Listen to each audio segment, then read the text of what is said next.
Bonjour à tous et merci d'être avec nous. Nous sommes très heureux et bienvenus sur UC2M News. Merci de nous suivre sur YouTube, sur les réseaux sociaux et sur UC2M TV. Nous allons traiter, comme nous avons l'habitude de le faire, des questions fondamentales d'organisation du système de santé.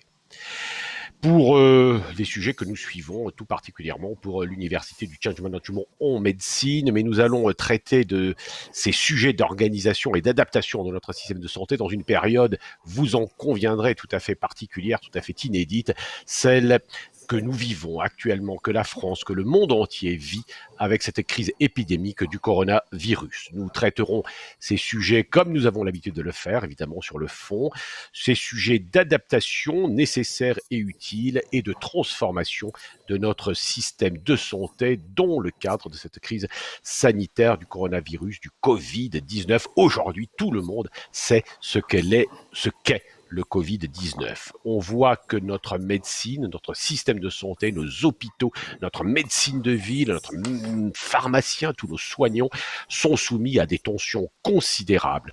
Nous ferons régulièrement ces émissions durant toute la crise du Covid-19 pour mieux comprendre les enjeux et mieux vous informer. Nous vous proposerons également des interactions en live avec notre auditoire et nos téléspectateurs, ainsi que rejoints par le groupe des sons de l'Université du Change Management en médecine. Pour cette première émission, nous avons le plaisir de recevoir émission enregistrée le jeudi 26 mars à 15h et pour 30 minutes, nous avons le plaisir de recevoir Dominique Meigne et Jean Sibilia. Dominique Meigne et le professeur Jean Sibilia qui sont les deux coprésidents de l'Université du Change Management en médecine, et nous recevons également ensemble Filippo Monteleone, qui est un dirigeant d'entreprise très investi dans le secteur de la santé. Vous êtes franco-italien, Filippo Monteleone, vous êtes originaire de Bergame en Italie. C'est une ville particulièrement touchée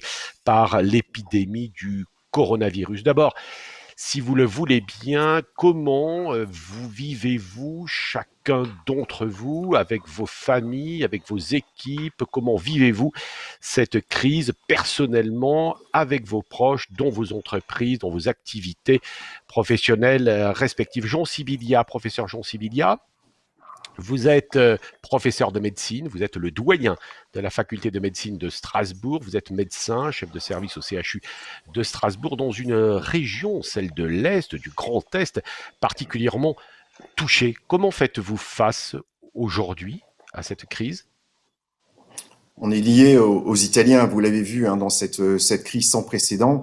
On fait face avec les moyens du bord parce que je crois que nous avons été collectivement submergés par la vague épidémique que l'on attendait, que l'on avait simulée, que l'on avait à peu près compris dans ses grandes lignes, mais clairement on a été rapidement submergés en quelques semaines, comme nos amis italiens, pratiquement avec la même ampleur hein, schématiquement que nos amis italiens, et donc on fait face avec les moyens du bord. Là on est dans le match. Hein. Dans le match et je pense que l'élément principal et c'est le message principal, c'est un élan de solidarité collective avec une résilience collective que j'observe moi au quotidien.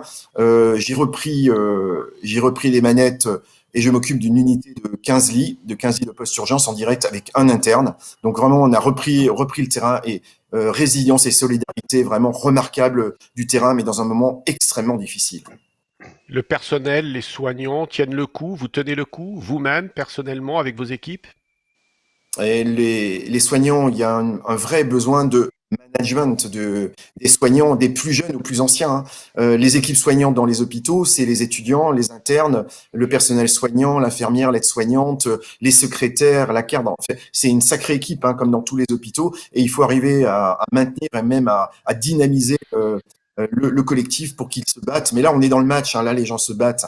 L'épuisement viendra, l'espoir aussi, hein, la fin du tunnel viendra. L'épuisement viendra aussi, comme en Italie, nos amis italiens nous ont montré qu'il va falloir tenir des semaines et des semaines avec une tension psychologique et physique hein, qui est extrêmement conséquente. On en reparlera, mais nous ne sommes plus habitués à voir mourir les malades tous les jours en grand nombre, parce que c'est vraiment le cas aujourd'hui dans les à la fois une problématique médicale, mais il y a une vraie problématique sociologique, éthique et déontologique même, hein, par rapport à la maladie, à l'urgence et à la mort. Et ça, nos équipes, on doit les entraîner aujourd'hui à affronter cet ouragan-là, parce que c'est un ouragan médical aujourd'hui.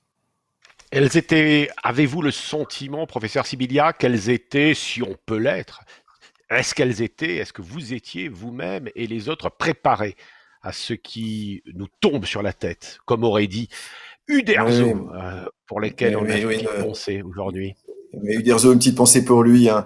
et pour le C'est vrai ciel qui nous que tombe sur la tête. sa BD nous aidera peut-être dans cette période-là. Préparé, en théorie, on l'était, parce que vous savez, c'est la 5e pandémie que l'OMS annonce depuis quelques années. Il y a eu deux alertes Ebola, il y a eu l'alerte SRAS, MERS, et maintenant l'alerte H1N1, et maintenant cette alerte-là. Donc l'idée d'être prêt à affronter une pandémie, en théorie, on l'avait, et les États en étaient conscients, l'OMS en était conscient.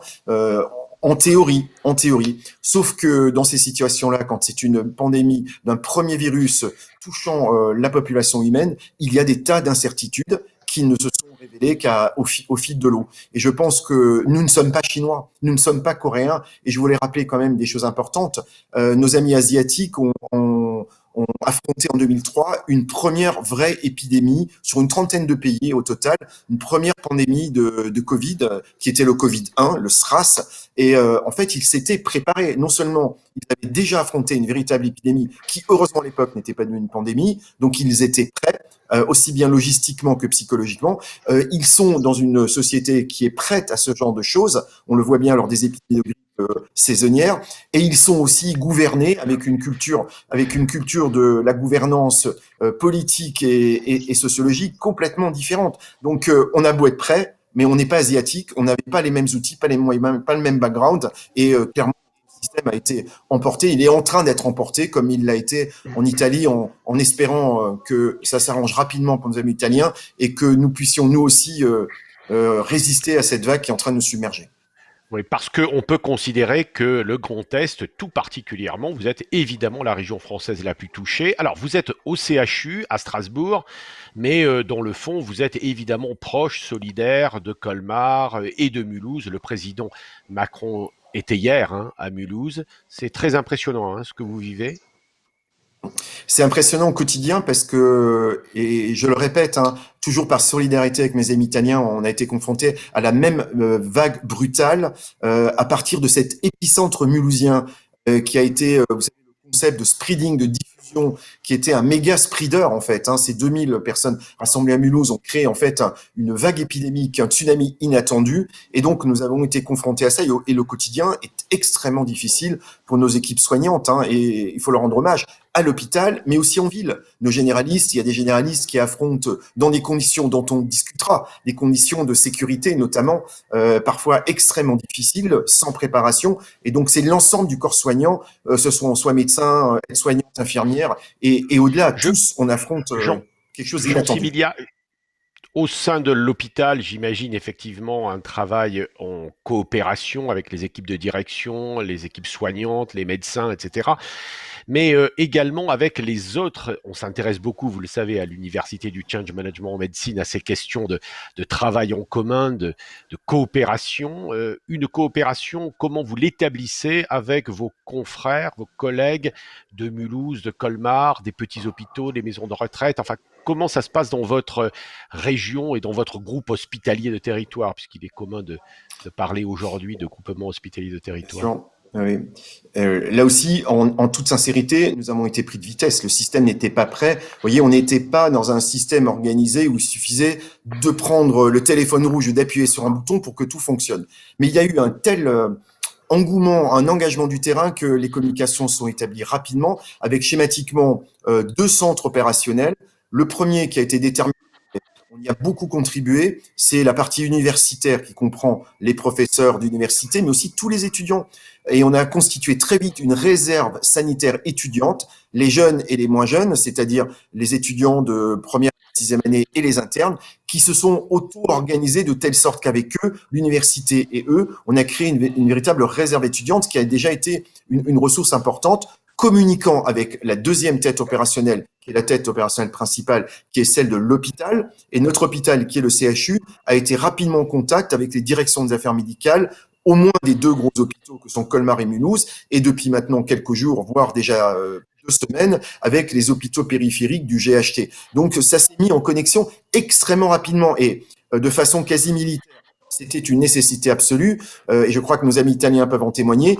Dans ces moments-là, il y a beaucoup de très bonne volonté, mais qui arrive de façon désorganisée de tous côtés. Les étudiants, les confrères retraités, tout le personnel. Et vraiment la règle absolue, c'est de mettre en ordre très vite un guichet qui permet de collecter toutes les bonnes volontés et un autre guichet qui permet de collecter les besoins. Et donc, les deux guichets, celui qui collecte les bonnes volontés et celui qui collecte les besoins, doivent travailler pour mettre au bon endroit l'ensemble des personnels soignants avec une règle, et ça je le dis pour tous ceux qui ne sont pas frappés pour cette vague-là, avec une règle majeure qui est de protéger les soignants.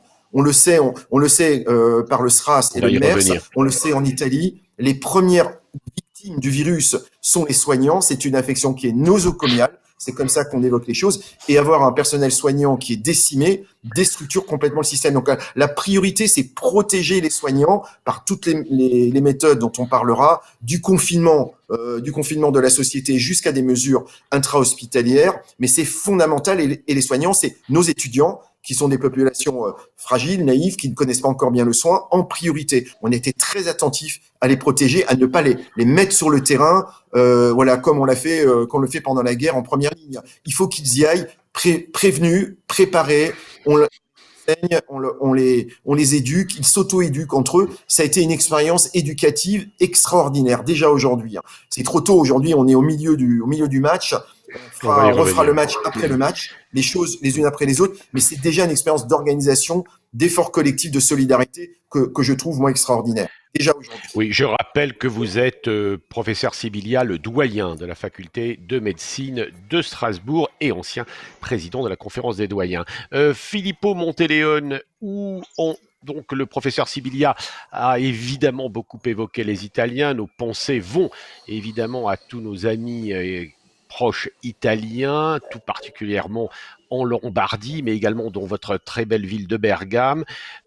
Comment réagissez-vous? Comment vous-même, vous vivez cette crise tout à fait inédite, j'ai dit, et puis également comment avez-vous le sentiment, puisque vous êtes un spécialiste du système hospitalier, je rappelle que vous étiez le directeur, que vous êtes le président de Carette, mais vous étiez l'ancien directeur général d'un grand groupe de cliniques privées, donc vous connaissez parfaitement bien le système de santé français et italien.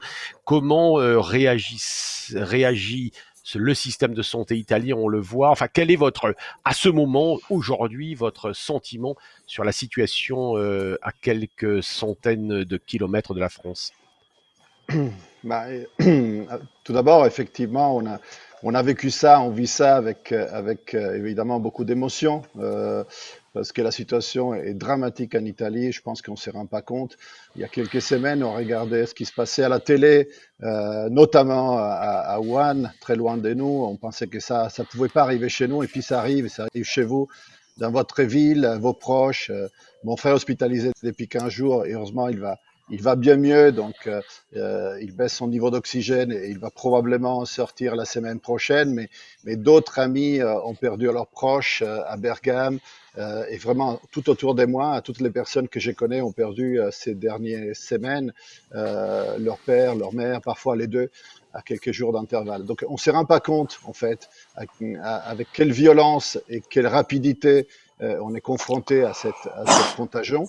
Et je pense qu'aujourd'hui, ce qui m'a beaucoup frappé en fait dans cette situation, de voir comment à quelques centaines, en fait à 1000 kilomètres de distance et à 10 jours d'intervalle dans la courbe des contagions, on avait vraiment deux attitudes très différentes. Et c'est ce qui était très étonnant. Encore la semaine dernière, j'étais à Paris, dans mon bureau, j'ai regardé les gens dans la rue, dans les cafés, dans les parcs. On a tous vu ces images, mais on ne se rendait pas compte. C'était comme si on était dans un autre monde. Alors que de l'autre côté des Alpes, on avait effectivement des scènes dramatiques qui s'est passé. Donc moi je l'ai dit à tout le monde, hein, pour moi, on pourra effectivement reparler de l'organisation, de la prise en charge, qu'est-ce qui a été fait ou pas fait en Italie, pourquoi on en est là. Je pense que malheureusement il y a comme le disait le professeur Sibilia, il y a aussi un début du commencement, donc un épisode qui fait que finalement les gens, il y a cette contagion qui part. Et après, à partir de là, il n'y a pas beaucoup de chance pour certains. Ça arrive plus vite, plus fort que d'autres, et on est assez vite submergé. Donc, je pense que Voilà. c'est ce qui se passe actuellement en Italie par rapport à la Je, France. je vous propose de regarder une séquence très saisissante sur votre belle ville de Bergame. Regardez, un petit film va vous montrer la Flambant neuf, situation. l'hôpital compte 1000 lits. 500 sont occupés par les patients Covid-19, une centaine en thérapie intensive. Sur la façade, un immense dessin remercie le personnel soignant. C'est vraiment un beau dessin. Cela signifie beaucoup. Cela signifie tout en ce moment. Car en fin de compte, nous sommes entre leurs mains. Toute la direction sanitaire de l'hôpital est positive au coronavirus. 30% du personnel soignant sont touchés, certains en réanimation, d'autres décédés. L'hôpital ne tiendra pas à ce rythme, affirme le docteur Dontiga, qui nous répond par Skype.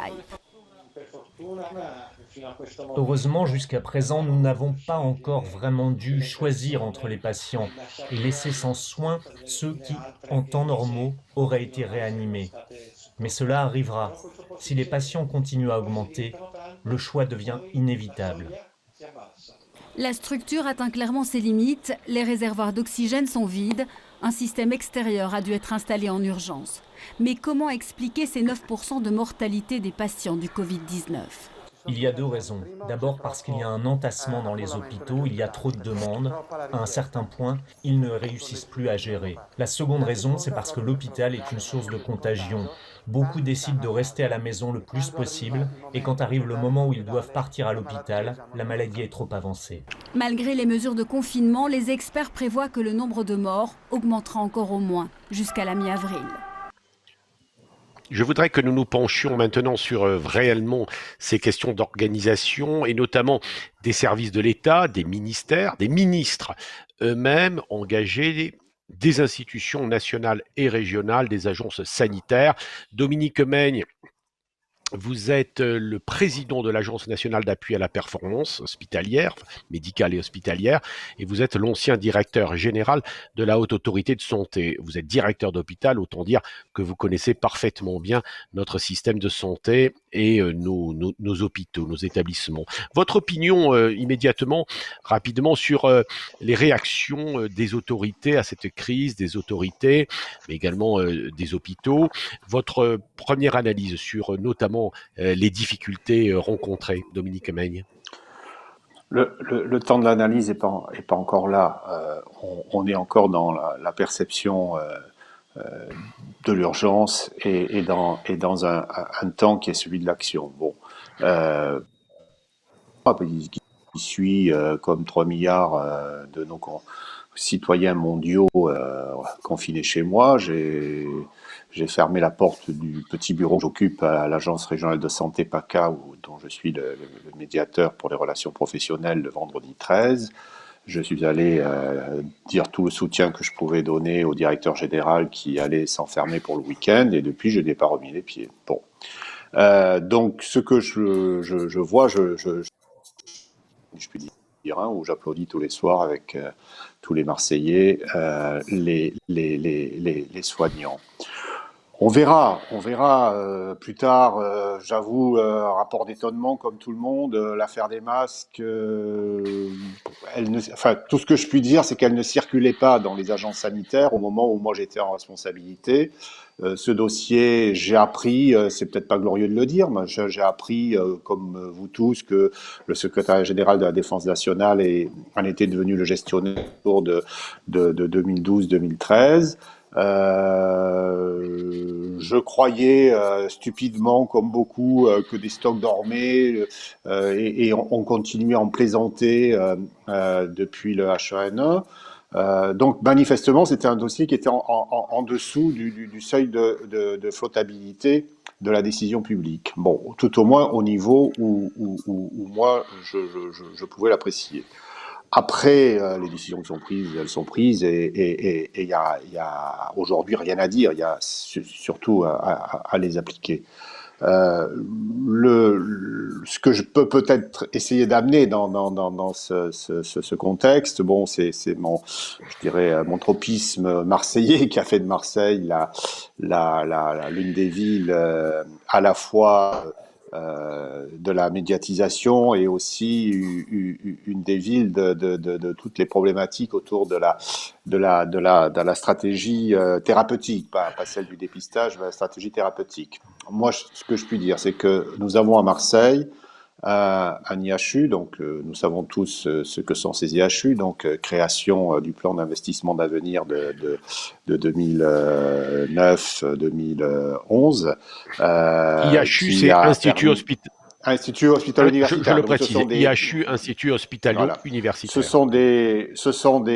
sont des instituts, des institutions qui sont dans le giron et sous l'ombrelle des CHU, mais qui ont une forme à la fois d'autonomie et de capacité à pouvoir être directement plus agile dans le champ de la recherche translationnelle surtout, et qui sont totalement dédiées. Donc il y en a quelques-unes en France. Et celle concernant l'infection est à Marseille. C'est une très belle réalisation qui a été voulue, portée par Didier Raoult.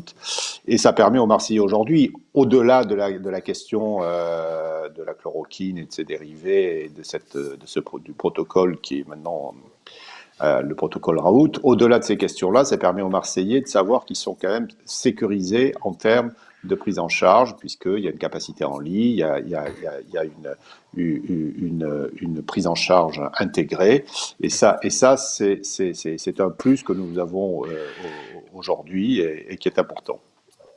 Merci. Dans cette réflexion, Jean Sibilia, dans cette réflexion que nous avons aujourd'hui sur le rôle de chacun des acteurs et notamment des institutions de l'État, notamment l'armée, nous allons écouter dans quelques instants le président de la République Emmanuel Macron qui est intervenu très tôt et plusieurs fois dans cette crise, mais qui était en réalité hier, à Mulhouse, chez vous. Le rôle de l'armée, c'était vraiment important pour vous, pour la population et pour la prise en charge des malades dans votre région du Grand Est, Jean Sibilia?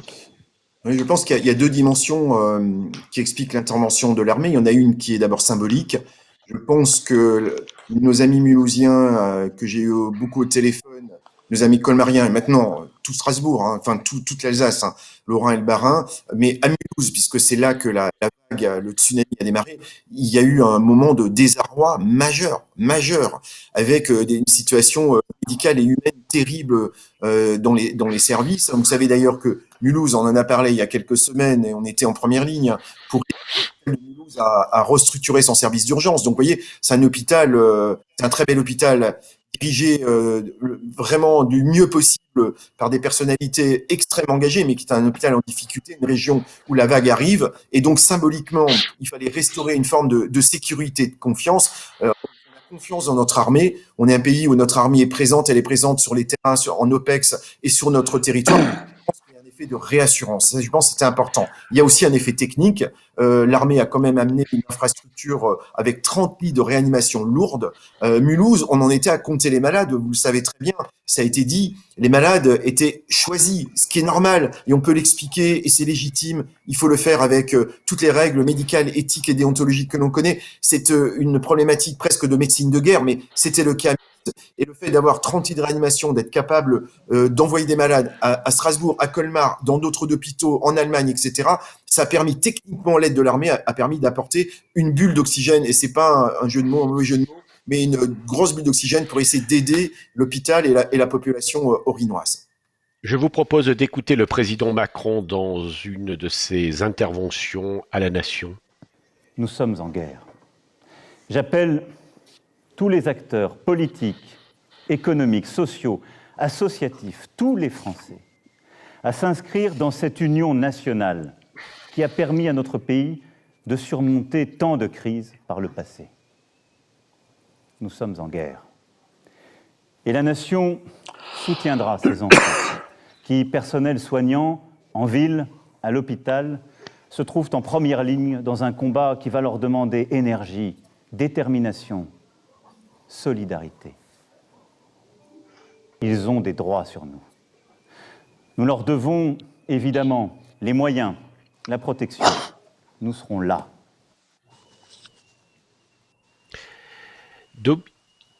Dominique Meigne et Jean Sibilia. Dominique Meigne, est-ce que vous avez le sentiment que notre système de santé est adapté aujourd'hui à maintenir un confinement de ces soignants et de ces soignants et de ces patients pendant encore plusieurs semaines? Est-ce que vous avez le sentiment que, à la fois sur le plan organisationnel, médical, peut-être Jean Sibilia qui répondra, mais même psychologique, les uns et les autres, est-ce que nous sommes capables de supporter ça encore plusieurs semaines, à votre avis? Bon, c'est inédit, donc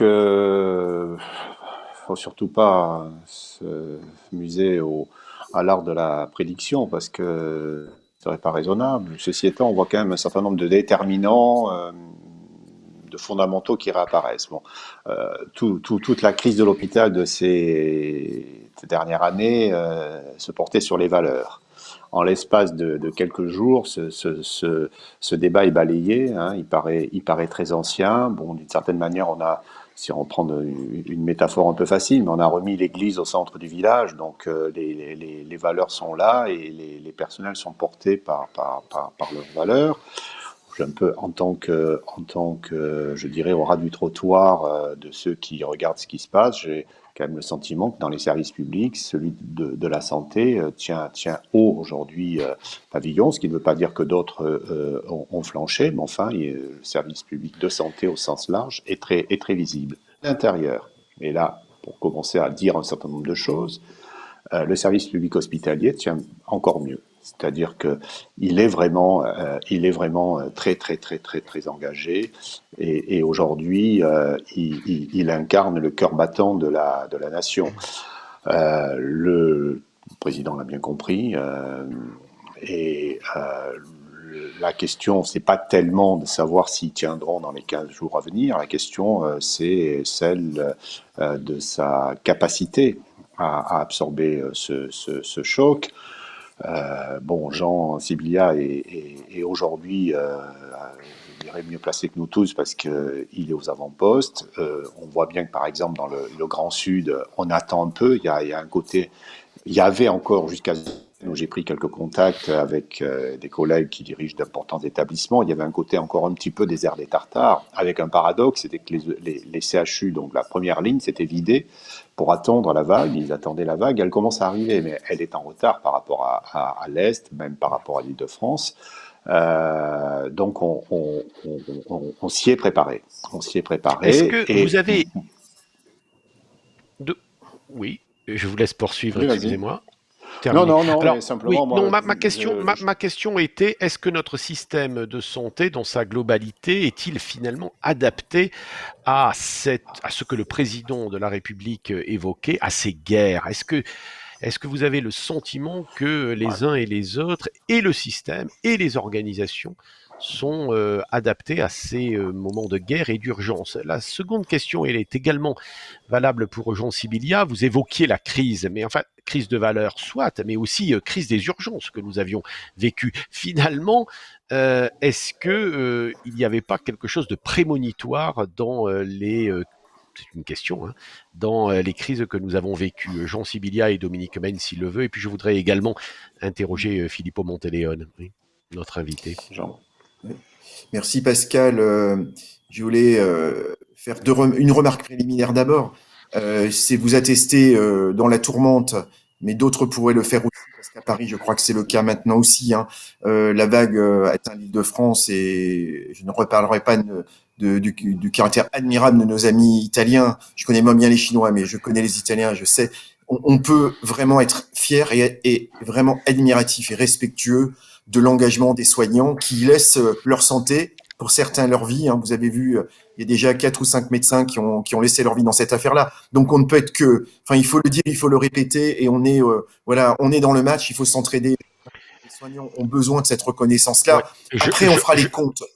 On Ouais, fera les et comptes Jean, après. Jean, c'est pas pour faire les comptes, simplement, il y a eu une crise, notamment dans les services d'urgence. Dominique Meigne évoquait la crise des valeurs, soit. Oui, bien sûr. Nous étions quand même, nous sommes ici, évidemment, des spécialistes du système de santé, donc nous connaissons les valeurs d'une manière générale des médecins, des professionnels de santé et des hospitaliers en particulier. Mais enfin, on nous avait attiré l'attention sur Bien une sûr. crise, la crise des urgences. Et je voudrais vous poser une deuxième question, c'est la lutte, la guerre, hein, comme le dit le président de la République, la guerre que mène l'État face à cette crise, c'est d'opérer par gradation. On connaît bien ce terme dans l'organisation médicale et hospitalière, la gradation. Vous, comme professeur, Dominique Meigne, comme dirigeant hospitalier, ma question, elle est simple. Est-ce que nous avons abordé cette crise avec de la meilleure façon et avec les bonnes armes, puisque c'est la guerre? Bien sûr, bien sûr. La réponse, Pascal, elle est très simple. Non, bien sûr que non.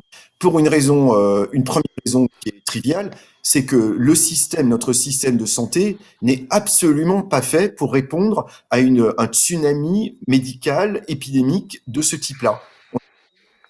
On le voit, notre système est capable d'absorber de l'attentat terroriste. Quand il y a, vous avez vu cette terrible période de 2015 au Bataclan avec malheureusement quelques centaines de morts, quelques dizaines de morts et quelques centaines de blessés. On a l'impression que le système a été submergé avec mais là, on est dans une dimension telle, on n'est plus c'est plus quelques dizaines, très très vite quelques milliers. Donc le système, comme il est organisé aujourd'hui, il ne peut pas répondre à une agression pandémique de ce type-là, a fortiori, c'est le pire du pire, quand cette agression pandémique met en jeu la vie des gens par l'agression du cœur et des poumons. Il serait plus simple de répondre peste ou de choléra. En fait, il suffit d'hydrater, de donner des antibiotiques et des choses de ce type-là. Là, il faut réanimer les gens. Donc, le système, il n'est pas du tout fait pour ça. Donc, il faut imaginer a posteriori quelle serait l'organisation à mettre en place en quelques heures, quelques jours, qui pourrait répondre à un tsunami, une vague épidémique du même type qui reviendra, malheureusement, je pense, dans le monde. Alors, on n'était pas prêt parce que le système, il n'est pas fait pour ça. Il n'est absolument pas fait pour répondre à ça. On le savait, mais on ne l'avait jamais vécu en vrai. C'est la première pandémie qu'affronte notre système de santé depuis plus de 100 ans. Le système moderne, notre système ne l'a jamais affronté. On fait dans nos hôpitaux de la haute couture, on fait des trucs de dingue en chirurgie, en médecine, on traite des maladies rares, on fait de la thérapie génique, on fait des carticelles, on On fait des prend trucs, mais c'est de la haute couture. C'est de la haute couture. Oui, et C'est on pas prend fait beaucoup de, pour absorber. oui, et on prend beaucoup de Ben, malades chroniques, de malades au long Bien cours. sûr, Alors, bien sûr. oui. Alors, je voudrais avoir la réponse, la liaison, la difficulté peut-être de notre liaison. Tout le monde aura compris que nous sommes aux quatre coins du monde, séparés, même si nous sommes tous ensemble en pensée, nous sommes physiquement séparés. Je voudrais avoir une réponse de Dominique Meigne sur ce point-là, la gradation, l'organisation de nos hôpitaux notamment, et de Filippo Monteleone. Vous avez, Dominique Meigne, évoqué l'importance effectivement de l'hôpital, du CHU, de l'hôpital public, mais je voudrais savoir avec Filippo Monteleone ce qu'il pense du rôle des autres acteurs, et notamment d'ailleurs des cliniques dont il a été un des dirigeants, et j'aimerais bien qu'il nous fasse une petite analyse comparative, très rapide, hein, le temps passe, en quelques secondes ou quelques minutes, sur la situation italienne. Alors Dominique Meigne peut-être. bon, alors très rapidement, Oui, très vite, s'il et vous plaît. Oui. en corroborant dans la continuité des propos de Jean Sibilla, oui, tout ceci est exact. On ne pouvait pas être préparé, et en même temps, parce qu'on est français, le système D a permis des heures parfois qu'on n'imaginait pas. Rappelez-vous les guerres picrocolines sur le numéro d'appel des urgences il y a encore quelques semaines. Bon, aujourd'hui, les systèmes s'intègrent, les hôpitaux se reconstituent, se reconstruisent sur la gestion du flux et il n'y a plus aucune barrière de service et il y a une solidarité, une continuité entre les équipes des différents services qui ne posent même pas question. Mes collègues que j'ai interrogés me disent tous la même chose à Montpellier, à Grenoble. On vit un moment exceptionnel. La question, ce sera d'en tirer les leçons, de faire les retours d'expérience et de se dire que demain ne pourra plus être comme avant, et donc le temps de la reconstruction se posera, et il faut que tout jusqu'à ces derniers jours autour des questions de permanence de soins, d'accessibilité, de sous-financement aussi, il faut bien le dire, hein, du système de soins et surtout sa composante hospitalière, que tout ceci paraisse très très très ancien. Filippo Monteleone, quelques mots, et puis je voudrais vous passer une dernière séquence. Oui, alors quelques mots d'abord sur effectivement la façon de réagir en Italie. Vous l'avez vu effectivement. On a été submergé parce que tout ça, ça a été trop rapide, trop vite. On n'était pas préparé. Néanmoins, je voudrais en fait qui en termes d'organisation, parce que pour faire un peu les parallèles et pour revenir un peu sur la France, c'est un système qui est décentralisé, donc ce sont les régions qui ont la compétence de santé, et très souvent, en fait, la réaction est plutôt au niveau local. Et je dois avouer qu'en fait, on a vu des initiatives extrêmement intéressantes au niveau local, entre les hôpitaux, les cliniques, la médecine des villes, mais aussi avec les entreprises qui ont pu donner main forte. On a tous vu, en fait, des masques, des plongées Decathlon transformées par une imprimante 3D qui a créé une petite valvule, un genre pour pouvoir former un respirateur. On a vu des entreprises locales se remettre à faire des masques ou faire autre chose qu'ils faisaient. Donc, on a vu aussi un tissu loco-régional qui a beaucoup réagi. Si on revient sur la France, et en France, en fait, malheureusement, effectivement, je pense que les systèmes de santé français a encore beaucoup des problèmes et des divisions. On a dit tout à l'heure, c'est pas fait pour ça, mais aussi les problématiques de la coordination restent tout entières, et on les voit à quel point aujourd'hui, en fait, sont les principaux problèmes. La coordination, bien sûr, entre la ville et l'hôpital, mais aussi entre les privés et le public. Je pense qu'on a besoin vraiment de tout le monde à ces moments.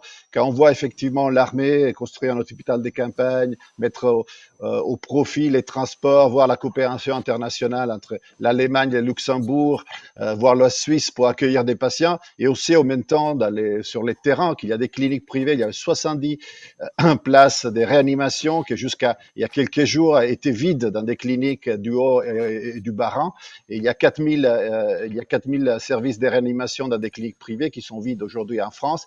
Je trouve qu'il faut vraiment mettre profit aussi de tout le monde, comme on l'a dit, du privé, du public, l'associatif, la médecine des villes et la médecine libérale. Et on a encore beaucoup trop des divisions ou des manques de coordination entre ces différents acteurs au niveau local.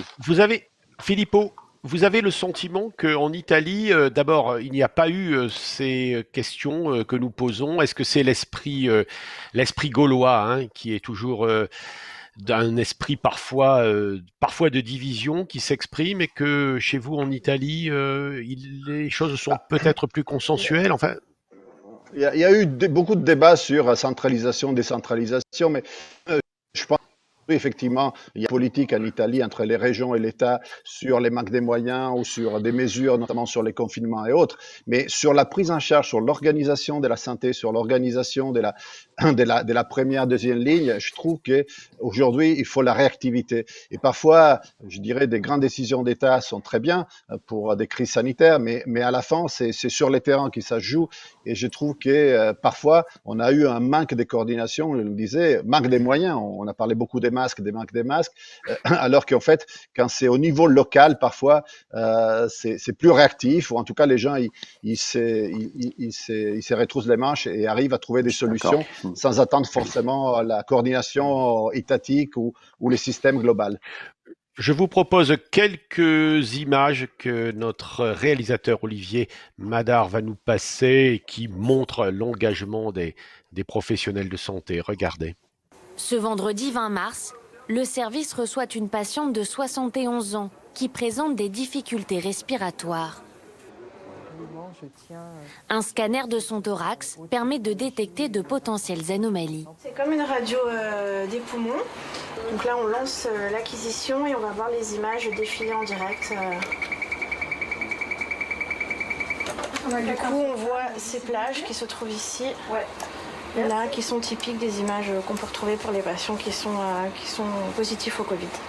Donc là, on a pratiquement un diagnostic positif au Covid-19 pour cette patiente. En quelques minutes seulement, ce diagnostic est confirmé par le médecin, qui peut également évaluer l'ampleur de l'infection.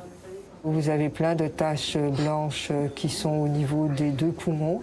Le poumon, ce sont les grosses zones noires qui doivent être entièrement noires. Et là, vous voyez qu'au milieu des zones noires, il y a des taches blanches. On est sur une grosse atteinte, là ? 50%, je dirais.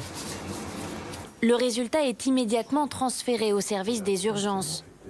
Une rapidité précieuse en cette période de crise où les hôpitaux sont saturés. Pratiquement une demi-heure après l'arrivée du patient aux urgences, le diagnostic est posé, c'est-à-dire lésions suspectes, s'il y a lésions suspectes, leur importance. Donc ça accélère considérablement et ça améliore bien évidemment la prise en charge des patients.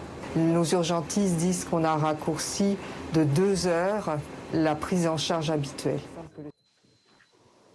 Oui, c'est ce que je voulais vous montrer. C'est assez extraordinaire de voir que d'abord le système s'adapte et que nous avons de nouvelles pratiques. Un mot pour terminer, je voulais notamment peut-être Jean Sibilia que vous nous aidiez à terminer cette première émission avec probablement introduire une idée aujourd'hui que dès aujourd'hui et pour demain, le système de santé, notamment avec la télémédecine, est en train de se transformer. Et puis probablement une nouvelle approche qu'il faudra introduire à notre système de santé. Je sais que vous y êtes attaché, le Global Health, c'est-à-dire face aux risques épidémiologiques, aux risques environnementaux, il va falloir tout repenser. Un mot d'espoir peut-être quand même, également pour terminer notre rencontre d'aujourd'hui. Faut finir par un mot d'espoir, avec juste très succinctement, Pascal, 3 choses. Il y a des choses, des vérités qui ne changent pas.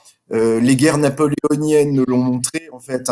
Il faut de la motivation et du patriotisme. Il faut de la flexibilité. Il faut une chaîne de commandement sans faille et il faut de la logistique. Et c'est des règles absolues. Dans ces combats contre des agents biologiques, des virus de ce type, ces règles restent les mêmes. On est capable d'inventer.